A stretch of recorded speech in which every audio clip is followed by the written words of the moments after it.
Welcome back, everyone. Today I bring you a few random things, and don't mind the noise in the background, it's just the washing machine. I assure you, that's all it is. So, what do I got for you today? Well, I'm waiting for parts for my Honda generator. I'm waiting for a carburetor bowl gasket, and I'm waiting for the spindle, which I sent out for repair, rebuild for the Delta drill press. What am I looking at? Oh, there she is. Waiting for the spindle and the bearings and all that happy crap. Now, some of you guys gals, whatever, some of you viewers have, you probably remember when I did a video on a Delta bandsaw a couple months ago. The bandsaw came from my girlfriend's aunt, who had been cleaning out her basement, and she had her late husband's woodworking tools still down there, and she didn't know what to do with them, and she didn't want to sell them. She offered them to me, and I said, sure, I'll take everything. And she was more grateful than you could imagine, because she wants her basement back. So anyway, I picked up the Delta drill press. I got a few other. I got the Craftsman table saw and the Boise Crane spindle sander. I also got a Delta bandsaw. Now, my basement is starting to fill up with tools, which is wonderful. It's a wonderful thing. But I'm trying to keep tools around that I'm going to actually use. And the bandsaw is something I'm not really going to use. Not only that, it needed a complete restoration, and it needed a motor. I had no motor for it. Well, fast forward to about a month ago, I put an ad on the Craigslist advertiser place, and I found a buyer for the bandsaw, an undisclosed sum of money.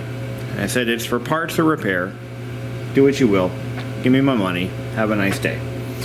So, fast forward a week later, I'm at my girlfriend's aunt's house for a family gathering. And she says, oh, can you go down to the basement? There's some more stuff down there. Is there anything else you think you can use?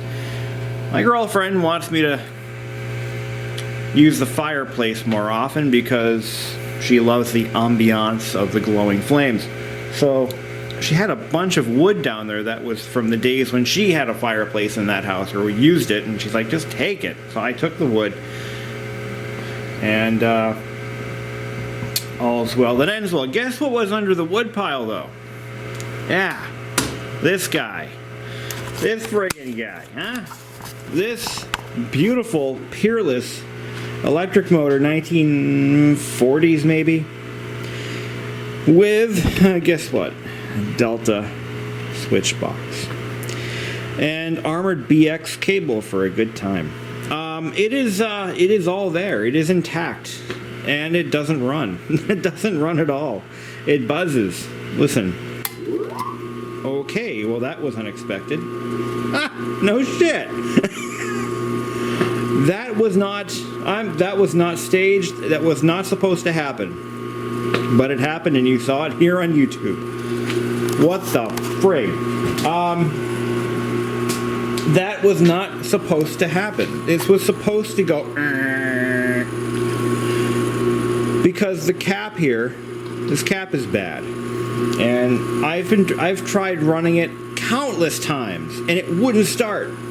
The plan was, I was going to come down here, I was going to do my spiel, and we were going to try to drill start it, just for fun, just because it's a Monday night, and I got nothing else better to do.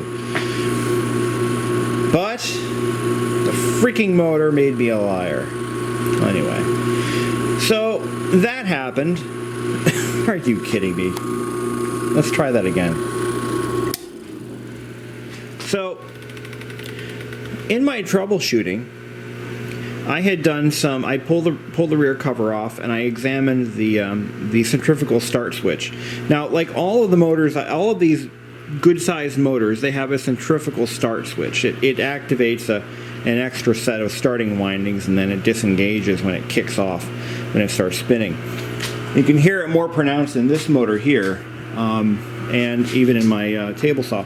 And this one, all of these motors have centrifugal start switches, but they also have capacitors. Some of them have capacitors that, I could be wrong, but I believe the capacitors are used to aid the startup of the motor.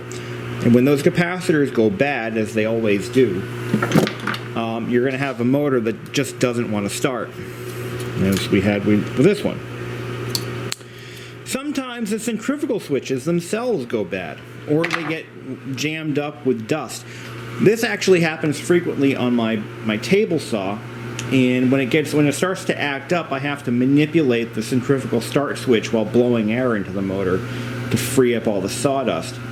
Stupid design, but so sometimes that thing won't even start up until I go in there and do my thing. This guy here, the motor spins freely, as you can see. It wants to turn, but it would just buzz. Let's do that again. Love that sound. It just goes right up. You can hear that start. You can hear the centrifugal switch disengage or do its thing. Yeah, there it goes. Let's listen to it carefully. You can hear it click. That's the centrifugal switch clicking. Anyway, this motor just made me a liar. But it had this on it. This is the possibly the original pulley for the Delta bandsaw, but it doesn't say Delta. At least the chunks I have don't say Delta on them, so who knows? It could be a universal 4-inch. It's like a 4-inch. Anyway, so this motor runs. Hallelujah. That just increased its resale value by quite a bit. These motors are getting fairly expensive to buy if you can find them, and that's why I made sure to save it, because it's a good little motor. Now that the washing machine's off. Oh, damn it! Shut up, you! I want to capture that startup sound real good here. Oh, that sounds so nice. You like that? You like that? Anyway. So what are my plans for this motor? Well, I do need to find a new cap. That's definitely going to be replaced, because it works great now, but it may not work tomorrow. That's for damn sure. So anyway, that's the motor. Now I let it soak with Zoom spout oil for a little while. What are the specs on it? Some of you might be wondering. It's a half a horse, 1750 RPM. One phase, 115 to 230 volts, so it's not a three-phase motor, and it's not a 200 volt plus motor. It's nothing like that. 60 cycles. Duty, con, I think it's continuous. And it's a CE12C frame. It's a heavy motor. This thing weighs a lot. We're going to let it run for a little while. Yeah. This thing hasn't been used in decades, and I'm not exaggerating. This thing has probably not started up since the 80s or 70s even. Possibly even earlier than that. We really don't know. What I do know is it came from the Porter Pattern Company out of Manchester, New Hampshire. That's where all of these tools came from, where they made shoe patterns. Anyway, so that's that. But I've got more. This isn't all I got. So stay tuned.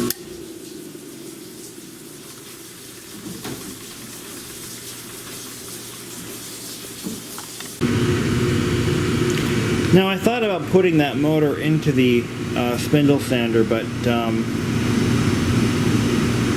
ultimately I realized that if I did that I would have to change out the pulley,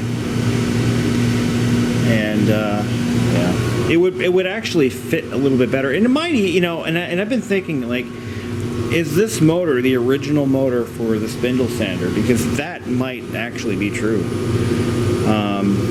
There is a plausibility effect there. It could be, because the motor that's in the spindle sander is a Delta. See, that Delta motor could be the one from the bandsaw. I really don't know, but what I do know is that's a smaller diameter shaft than that guy. This one. Oreo, get the hell away from that. You're going to get hurt. So, yeah, it's tough to say. But I've got one more motor to show you guys, and I need your help. Now, this little guy is a bizarre little beast. I'm not sure what it goes to. It is a brush motor. It's an ecliptic.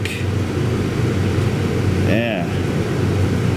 200 watt, 8,000 RPM, 110 volts. It's got a broken brush holder. And it's got this shaft style mount. If anyone has any idea as to what this might have gone to, it's not frozen. I think it might even be a ball bearing motor. No, it's a sleeve motor. But yeah, it's the strangest little thing. Don't know what its story is. This was in that pile of... This was actually in the basement with that other motor. Ecliptic. I'm going to look that up. Now, I'm not going to attempt to fire this thing up. That is bare wire on bare wire action right there. This looks like where there would have been a capacitor, maybe, or a switch. And then these are our power supply leads. And again, we've got some bare wire on bare wire going on there. Judging from the wiring used, I'm going to say this is probably... See, look at how fragile this is. Look at that. That ain't safe. But anyway, kind of wonder what's under this cover. I don't know what I'm going to do with this little guy. 8,000 RPM. It was probably used for some high-speed rotary or polishing tool. I'm thinking that's what it's for. Everything about it screams I came from an electric polisher of some kind. Now, thinking along the lines of a company that made shoe patterns. Not shoes, mind you, but the wooden forms and patterns used to make those shoes. That's what they did. So, who knows? Ooh, wow. So we've got a centrifugal start mechanism. Or not. No, we don't. What we have here is failure to communicate. No, that's got to be a centrifugal start, because this is designed to break a connection for something. If it gets up to... You know what I can do? We can get this thing spinning with a drill. I'm dying to use the drill for something. So what I'm going to do is I'm going to get this thing up and spinning, and we're going to see if that device does anything. No, it doesn't.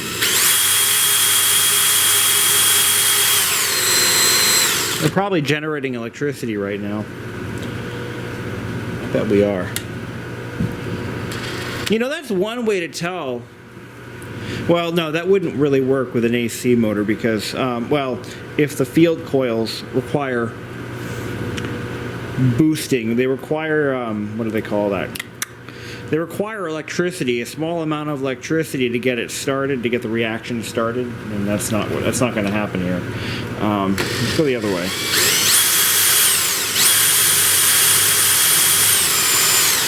No. Remember, when you have no magnetism, you're not going to create magnetism out of thin air. That's why, that's why alternators require a small bit of current to get started.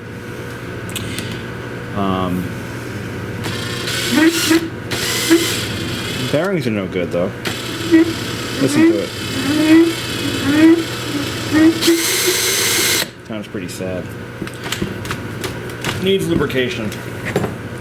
Well, I'm not sure what else to do with this thing. I just realized we have, there's one set of brushes, and they come out by twisting these caps off. I did a quick Google search. I could find nothing on this motor. Not a thing. Not a thing. And brushes are still pretty good. It's got to be from some. I mean, it's. If I were to guess, I would say it came off of a stationary polishing wheel or buffing wheel or something. It's just too finely crafted to be anything.